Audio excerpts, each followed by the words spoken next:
During the battles of Cibalae and Mardia in AD 316 to 317, Constantine the Great defeated Licinius, the Eastern Roman Emperor. Following these victories, the subsequent peace agreement forced Licinius to cede parts of Illyricum, including Pannonia and Moesia, to Constantine. This expansion extended Constantine's territory eastward and granted him control over a strategically critical area, the Limes Sarmaticus, a key frontier defense system in Pannonia. This region held personal significance for Constantine, as he had previously fought there in 305 while serving under Galerius, even achieving fame by defeating a barbarian general in single combat. With the acquisition of these provinces, Constantine not only strengthened his political and military position, but also assumed responsibility for defending this vital frontier against external threats. Following the events described above, Constantine engaged in military campaigns against the Sarmatians along the Pannonian section of the Limes. His successes in these conflicts earned him the title of Sarmaticus Maximus for the first time, as attested by inscriptions in various regions, including Mauritania.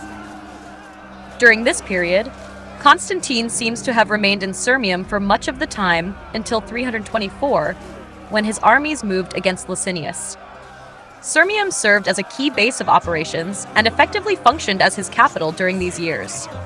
Scholars such as Mochi and Horst support this view, noting that Constantine's preferred imperial residences between 317 and 323 were primarily Serdica and Sirmium. During this period, Constantine maintained a strong focus on military activities, frequently traveling across the limes of the territories he had acquired through the Peace of Serdica in March 317. He inspected the garrisons in Pannonia and Moesia, overseeing repairs and the construction of new bridgeheads toward the Tisa River plain to bolster defenses against barbarian threats beyond Rome's borders, particularly from the Iazigi and Goths. Additionally, Constantine strengthened the river fleets on the Danube, Sava, Drina, and Morava, as well as the maritime fleets in the Adriatic and Aegean seas. He reinforced key ports such as Aquileia, Piraeus, and Thessalonica by building arsenals, shipyards, and expanding naval squadrons. While these measures were clearly aimed at defending against barbarian incursions, they also had the potential to serve a dual purpose, preparing for a future conflict with Licinius. The sieges of Campona and the subsequent battle near Margum in AD 321, as described by some historians, represent significant military engagements between the forces of Constantine the Great and the Sarmatians. According to the historian Zosimus, the Sarmatians, led by their commander Rausimodus, employed boats to cross the Danube River to launch raids into Roman territory. The use of boats suggests that the Sarmatian force may not have been overwhelmingly large, as the logistical constraints of riverine transport would have limited the number of men and horses that could be carried in a single crossing. However, the scale of the incursion was still substantial enough to pose a serious threat, prompting local authorities to seek the intervention of Emperor Constantine. The Sarmatians advanced and laid siege to a town referred to in the poetry of Optatianus Porphyrius as Campona, an auxiliary fort located at modern-day Budapest Nighteteni, south of Aquincum. During the siege, the Sarmatians succeeded in setting part of the town's defenses on fire, posing a significant threat to the fortifications. Despite this, the defenders demonstrated remarkable resilience, continuing to resist by hurling darts and stones at the barbarians, as described in contemporary accounts. However, the fact that the walls were ablaze suggests that the town was nearing a critical point, likely close to surrender, as the fire would have weakened the structural integrity of the defenses and demoralized the garrison.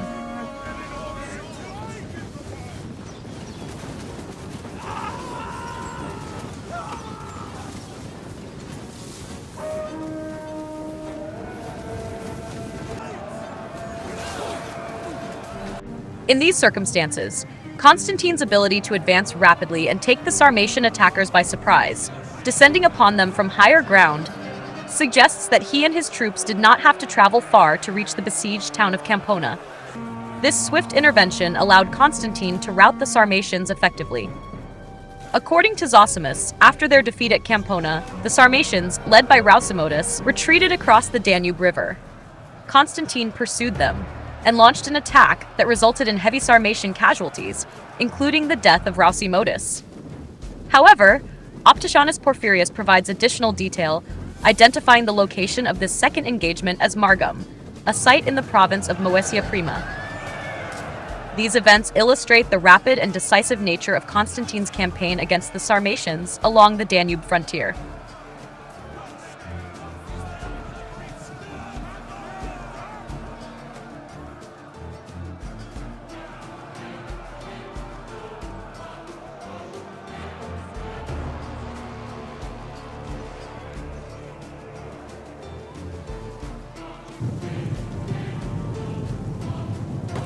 In AD 322, Constantine successfully repelled yet another invasion of Pannonia by the Sarmatians and the Iazyges.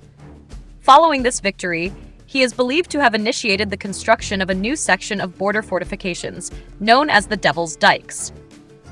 This defensive system featured a series of north-facing embankments that began near the Danube at Aquincum, extended to the Tisa River, then turned south toward the Muresh River. From there, it crossed the Banat region and ultimately reached the Danube again at Viminatium. The project likely resumed or expanded upon earlier fortification efforts begun under Diocletian. In recognition of his military successes, the coinage minted during this period celebrated the subjugation of the Sarmatians with the legend Sarmatia Divicta, and honored Constantine with the title Sarmaticus Maximus for the second time, underscoring his achievements along the Danube frontier. In AD 323, the Goths crossed the Danube and began plundering Roman territory. According to the Origo Constantini Imperatoris, while Constantine was stationed in Thessalonica, the Goths exploited neglected frontier defenses, ravaging Thrace and Moesia and seizing significant plunder. Fearing Constantine's response, they eventually returned their captives, leading to a temporary peace. However, this resolution provoked a complaint from Licinius, Constantine's co-emperor, who accused Constantine of overstepping his authority by negotiating with the Goths. Licinius argued that Constantine had breached their imperial agreement, usurping responsibilities within his jurisdiction. There is a minor issue with this account that warrants consideration. Early in his reign, Diocletian had defeated a Gothic incursion, and from that point onward, the Goths are often assumed to have been key allies of Rome north of the Danube. Given this context, one might question why the Goths would launch an attack on the empire in AD 323.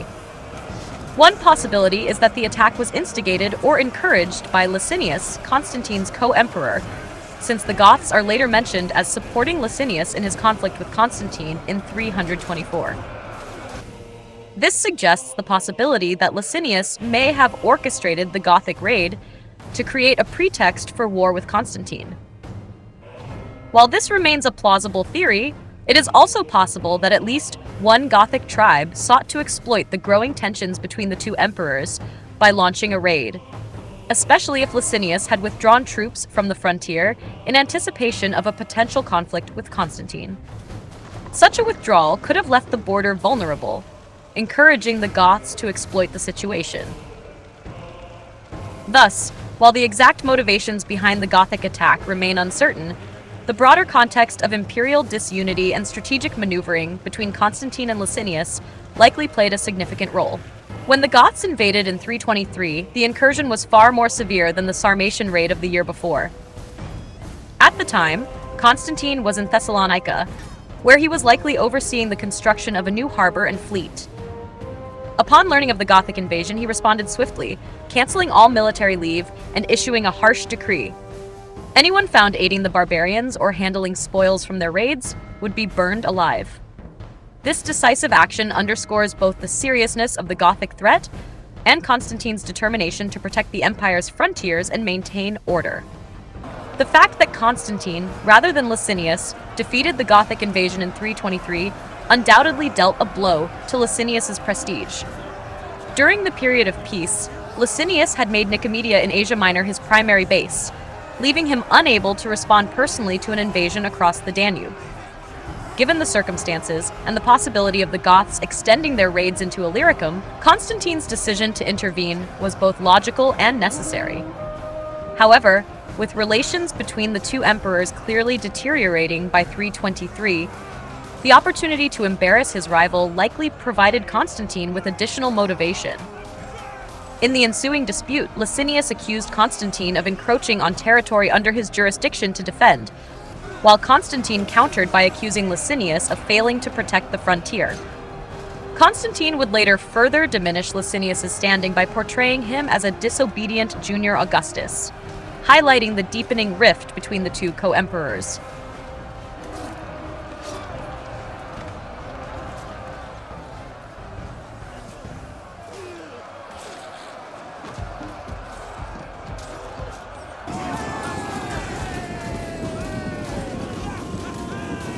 Constantine the Great's military campaigns and strategic initiatives between AD 316 and 323 played a critical role in consolidating his authority and securing the frontiers of the Roman Empire. His decisive victories over Licinius, the Sarmatians, and the Goths not only expanded his territorial dominion, but also highlighted his exceptional leadership and tactical skill.